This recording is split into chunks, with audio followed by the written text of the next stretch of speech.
Assalamualaikum warahmatullahi wabarakatuh. Perkenalkan, nama saya Maya Agustin dengan NIM S1S124067. Pada kesempatan kali ini, saya akan memperkenalkan virtual machine. Dan pada penjelasan video ini, saya akan menjelaskan tentang apa itu virtual machine, jenis-jenis virtual machine, serta contoh virtual machine, beserta kelebihan dan kekurangannya. Dan saya juga akan memberikan video tentang cara menginstal salah satu virtual machine. Baik, langsung saja. Apa itu virtual machine? Virtual machine atau VM eh, adalah implementasi perangkat lunak dari sebuah komputer fisik. Artinya, VM adalah versi digital dari komputer. Di sini komputer sungguhan yang dapat menjalankan sistem operasi dan aplikasi layaknya komputer fisik, meskipun tidak memiliki komponen fisik secara langsung. Eh, untuk analogi sederhananya, bayangkan Anda memiliki satu komputer eh, disebut host. Dengan teknologi VM, Anda bisa membuat beberapa komputer lain di dalamnya disebut bus atau VM. Setiap bus VM ini akan beroperasi secara independen, memiliki sistem operasi dan aplikasinya sendiri, seolah-olah itu adalah komputer yang terpisah. Nah, cara kerja virtual machine. VM bekerja dengan bantuan perangkat lunak yang khusus disebut hypervisor. Nah, hypervisor adalah lapisan perangkat lunak yang ditempatkan di atas perangkat keras fisik atau sistem operasi host dan bertugas untuk pertama, mengabstraksi sumber daya fisik. Hypervisor mengambil sumber daya fisik dari komputer host seperti CPU, RAM, dan penyimpanan. Lalu membaginya dan mengalokasikannya secara dinamis ke setiap VM yang berjalan. Dua, mengisolasi VM. Setiap VM berjalan dalam partisi yang terisolasi sepenuhnya dari VM lain. Bahkan jika mereka berbagi perangkat keras fisik yang sama, ini berarti masalah pada satu VM tidak akan memengaruhi VM lainnya atau host. Dan ketiga, menyediakan perangkat keras virtual. Hypervisor mensimulasikan komponen perangkat keras seperti CPU, memori, kartu jaringan atau virtual NIC, dan adaptor grafis untuk setiap VM, sehingga VM merasa seperti berinteraksi dengan perangkat keras fisik. Next, di sini ada jenis-jenis virtual machine. Secara umum itu ada dua jenis virtual machine. Yang pertama eh, virtual yang pertama mesin virtual system atau sistem virtual machine. Nah, dia sudah terbagi virtualisasi penuh dan membutuhkan hypervisor. Untuk virtualisasi penuh di sini, dia menciptakan lingkungan yang terisolasi sepenuhnya, di mana Gus Yos tidak menyadari bahwa dia berjalan di atas lingkungan virtual. Kedua, itu membutuhkan hypervisor. Nah, di sini dia menggunakan perangkat lunak yang disebut hypervisor, juga dikenal dengan virtual machine monitor atau VMM, untuk mengelola dan mengalokasikan sumber daya perangkat fisik ke setiap VM. Oh ya, di sini hypervisor ini ada dua tipe, yaitu hypervisor tipe 1, bare metal hypervisor, hypervisor type 2, hosted hypervisor. Nah, selanjutnya yang kedua, mesin virtual process atau processing virtual machine. Dia di sini terbagi virtualisasi aplikasi, portabilitas, dan tidak memerlukan hypervisor.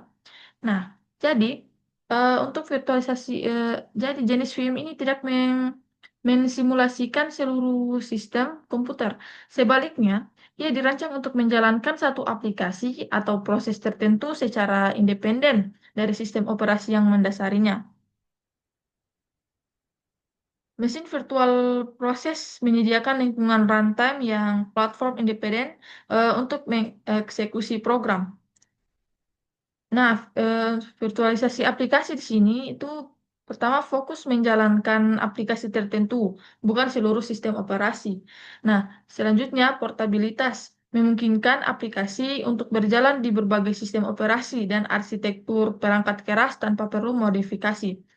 Dan tidak memerlukan hypervisor ini dia maksudnya eh, maksudnya itu kan dia terbagi lagi Java Virtual Machine dan Net Framework atau Command Language Runtime. Di sini lingkungan visualisasi biasanya eh, disediakan oleh runtime environment yang merupakan bagian dari aplikasi itu sendiri. Nah, ini tuh contoh yang ini tuh contohnya. Nah, contohnya pertama ada Java Virtual Machine. Java Virtual Machine ini salah satu contoh paling terkenal.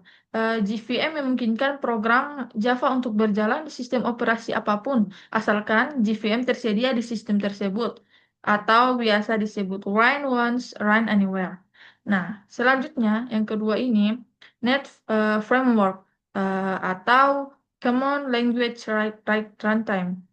Nah, ini mirip dengan JVM, memungkinkan aplikasi net untuk berjalan di berbagai platform.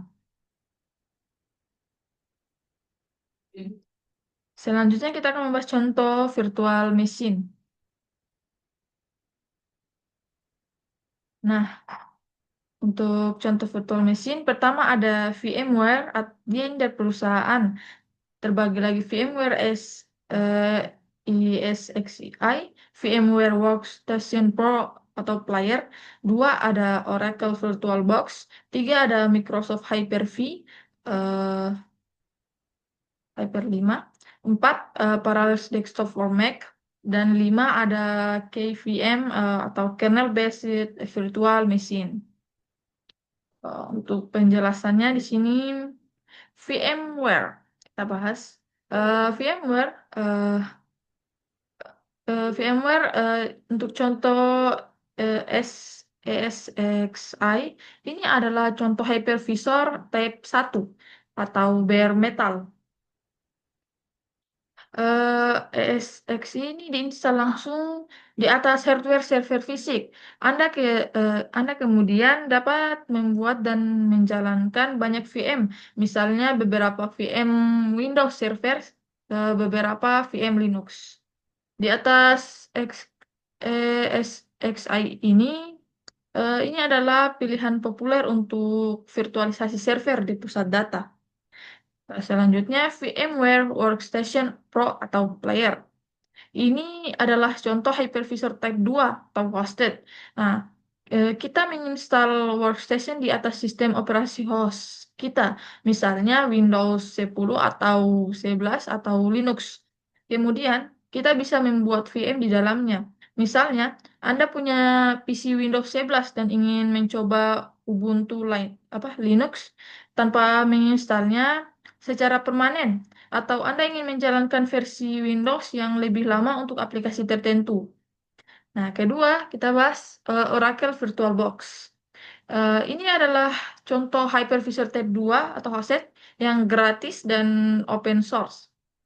Sama seperti VM Workstation, kita bisa menginstalnya di atas US host dan Windows, macOS, Linux, Solaris. Ini sangat populer untuk pengguna rumahan, pengembang, dan pelajar karena kemudahan dan biaya yang nol. Contoh itu menggunakan VirtualBox di laptop Windows. Kita untuk menjalankan VM Mac OS atau untuk membuat lingkungan pengembangan terisolasi dengan Ubuntu. Ketiga, Microsoft Hyper via tooling. Ini adalah contoh hypervisor tip, eh, tipe 1 atau bare metal yang terintegrasi dengan sistem operasi Windows opsional di beberapa edisi Windows 10, 11, Pro atau Enterprise. Di Windows Server, Hyper ini adalah peran server yang kuat untuk virtualisasi skala besar. Dan ketiga di Windows 10 per 11 Pro ini kita bisa mengaktifkan Hyper-V ini untuk membuat dan menjalankan VM langsung di desktop kita. mirip dengan VirtualBox atau VMware Workstation. Tetapi ini adalah hypervisor Type 1 yang berjalan di balik layar. Contoh, seorang pengembang menggunakan Hyper-V di PC Windows 11-nya untuk menguji aplikasi di lingkungan Windows Server 2019 VM. Keempat, Parallels Desktop for Mac. Nah, ini adalah contoh hypervisor Type 2 yang populer khusus untuk penggunaan Mac OS. Nah, ini memungkinkan pengguna Mac untuk menjalankan Windows, Linux, dan atau US lainnya sebagai VM dengan integrasi yang sangat baik dengan Mac OS. Dia contohnya ini desainer grafis yang menggunakan MacBook Pro perlu menjalankan satu aplikasi spesifik yang hanya tersedia di Windows. Kelima ada KVM atau Kernel Based Virtual Machine. Nah, ini adalah teknologi virtualisasi hypervisor tip 1 yang dibangun ke dalam kernel Linux. Dengan KVM ini Anda dapat mengubah server Linux menjadi hypervisor untuk menjalankan banyak VM tamu. Ini sering digunakan bersama dengan KEMU untuk emulasi perangkat keras. Contohnya dia perusahaan yang membangun infrastruktur cloud pribadi menggunakan server Linux dengan KVM untuk menghosting ratusan VM untuk pelanggan internal mereka. Nah, hmm, next. Nah, selanjutnya kita bahas kelebihan virtual machine. Nah, di sini saya bisa jelaskan VM menawarkan berbagai keuntungan signifikan, menjadikannya pilihan populer untuk konsolidasi server, pengembangan perangkat lunak, dan pengujian. Pertama, ada efisiensi sumber daya. Nah, dia terbagi konsolidasi server dan pemanfaatan maksimal. Konsolidasi server maksudnya itu dengan VM kita bisa menjalankan beberapa sistem operasi dan aplikasi di satu server fisik yang kuat. Ini mengurangi jumlah server fisik yang dibutuhkan, menghemat biaya perangkat keras, listrik, pendinginan, dan ruang data center. Kedua, pemanfaatan maksimal. Dia maksudnya itu sumber daya perangkat keras yang seringkali kurang dimanfaatkan pada satu sistem operasi dapat dialokasikan dan dibagi rata ke beberapa VM sehingga optimalisasinya itu meningkat. Nah, selanjutnya isolasi lingkungan. Nah, di sini setiap VM berjalan dalam lingkungan yang terisolasi sepenuhnya dari VM lain dan dari sistem operasi host. Nah, ini berarti jika satu VM mengalami crash atau terinfeksi malware, VM lain tidak akan terpengaruh. Selanjutnya, dan keamanannya yang lebih baik di sini ya keamanan yang lebih baik karena aplikasi dan data di satu VM tidak dapat mengakses eh, atau memengaruhi yang lain secara langsung. Ini ideal untuk menjalankan aplikasi yang berisiko atau menguji software baru. Selanjutnya, portabilitas. Nah, di sini VM dapat dengan mudah dipindahkan dari satu server fisik ke server fisik lainnya, atau bahkan dari lingkungan on-premise ke cloud dan sebaliknya tanpa perlu konfigurasi ulang yang rumit. Ini sangat berguna untuk disaster recovery atau pemulihan bencana dan load balancing. Nah, selanjutnya pencandangan dan pemulihan yang mudah. Di sini seluruh VM dapat disimpan sebagai satu file atau image. Ini memudahkan proses pencadangan dan pemulihan sistem secara keseluruhan. Jika ada masalah, VM bisa dikembalikan ke kondisi sebelumnya dengan cepat. Nah, kita juga bisa membuat snapshot VM yang memungkinkan kita menyimpan titik tertentu dari kondisi VM dan kembali ke titik tersebut kapan saja. Pengembangan dan pengujian. Eh, Pengembangan dan pengujian di sini tuh fleksibilitas US. Pengembang dapat menguji aplikasi mereka di berbagai sistem operasi. Nah, lalu lingkungan sekali pakai. Jadi di sini dia mudah untuk membuat lingkungan pengujian baru, menghancurkannya setelah selesai dan membuat yang lain tanpa mengganggu sistem utama. Dan terakhir skalabilitas. Nah, di sini dia menambah atau mengurangi sumber daya CPU, RAM, penyimpanan. untuk sebuah VM bisa dilakukan dengan relatif mudah, sesuai dengan kebutuhan aplikasi yang berjalan di dalamnya. Nah, di sini juga kita dapat dengan cepat membuat VM baru atau mengcloning VM yang sudah ada untuk memenuhi permintaan yang meningkat. Nah, next di sini kita bahas kekurangan virtual machine. Ya, pertama itu penggunaan sumber daya yang lebih besar atau overhead. Setiap VM itu membutuhkan sistem operasi tamu yang lengkap dan alokasi sumber daya sendiri, CPU, RAM, dan penyimpanan. Ini menciptakan overhead karena sumber daya digunakan tidak hanya oleh aplikasi, tetapi juga oleh US tamu dan hypervisor itu sendiri. Lalu dia dibandingkan dengan kontainer seperti Docker. VM cenderung lebih berat dan membutuhkan lebih banyak sumber daya untuk dijalankan. Next, kinerja yang berpotensi lebih rendah. Maksudnya di sini karena adanya lapisan virtualisasi atau hypervisor, kinerja VM bisa sedikit lebih rendah dibandingkan dengan menjalankan aplikasi langsung di hardware fisik. Nah, selanjutnya proses booting VM juga umumnya lebih lama karena harus membuat seluruh sistem operasi. Selanjutnya, kompleksitas manajemen pada skala besar. Sini dia mengolah banyak VM dalam lingkungan produksi yang besar dapat menjadi kompleks, membutuhkan alat manajemen yang canggih dan keahlian teknis untuk memantau, mengelola, dan mengoptimalkan semua VM. Dan masalah lisensi perangkat lunak untuk setiap US tamu juga bisa menjadi pertimbangan. Selanjutnya, single point of failure. Nah, di sini maksudnya jika server fisik atau host yang menampung beberapa VM mengalami masalah atau down, semua VM yang berjalan di atasnya juga akan terpengaruh atau down. Meskipun ada solusi ketersediaan tinggi atau availability, ini tetap menjadi risiko yang perlu dikelola. Nah, selanjutnya ketergantungan pada hardware atau eh, ketergantungan pada hardware host. Ya, performa VM sangat bergantung pada spesifikasi hardware fisik atau host yang mendasarinya. Nah, untuk menjalankan banyak VM atau VM dengan beban kerja berat, server host harus memiliki spesifikasi yang sangat tinggi. Potensi, potensi sprawl VM.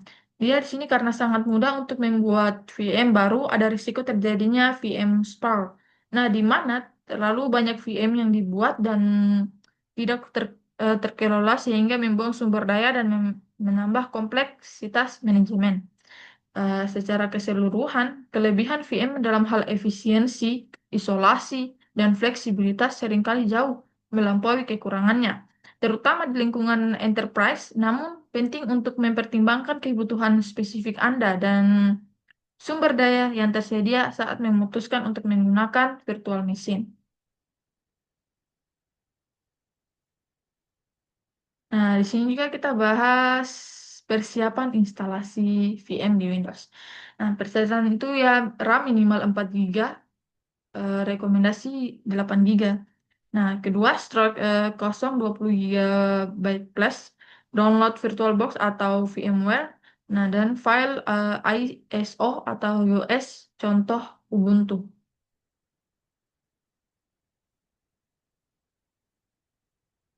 Next, langkah instalasi VirtualBox. Nah, pertama itu download dan install VirtualBox dari website resmi. Kedua, buka VirtualBox, klik New untuk membuat VM baru. Nah, ketiga, pilih nama, jenis OS, dan alokasi RAM minimal 2 GB. Nah, keempat, buat virtual disk atau pilih VDI ukuran dinamis. Kelima, mount file iOS, iOS lalu start VM. Dan keenam, ikuti instruksi instalasi iOS seperti biasa. Nah, di sini juga ini adalah saya akan menunjukkan video eh, saya menginstal VirtualBox.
Nah, nah itulah tadi cara menginstal VirtualBox.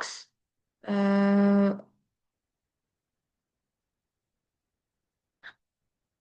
Dan sekarang kesimpulan. Nah, virtual machine VM merupakan solusi yang sangat fleksibel dalam dunia komputasi modern, terutama bagi pengguna yang ingin menjalankan lebih dari satu sistem operasi atau multi-OS di satu perangkat atau bagi para pengembang yang membutuhkan lingkungan pengujian terisolasi. Dengan adanya VM, pengguna dapat menghemat biaya perangkat keras tambahan dan mengelola berbagai sistem dalam satu mesin fisik secara efisien. Nah, pemilihan jenis VM pun perlu disesuaikan dengan kebutuhan. Apakah membutuhkan VM tingkat sistem atau sistem VM yang meniru seluruh sistem operasi, atau VM tingkat proses atau proses VM yang hanya menjalankan aplikasi tertentu di atas sistem utama. Bagi pemula yang baru mengenal teknologi virtualisasi, VirtualBox sangat direkomendasikan karena bersifat gratis, mudah digunakan, dan mendukung berbagai sistem operasi, sehingga dapat menjadi titik awal yang baik untuk memahami konsep dan praktik virtualisasi sebelum beralih ke solusi yang lebih kompleks. Saya Maya Agustin, terima kasih telah menyaksikan video ini. Eh, oh ya, video ini adalah salah satu tugas dari sistem operasi. Terima kasih. Saya eh, ucapkan Assalamualaikum warahmatullahi wabarakatuh.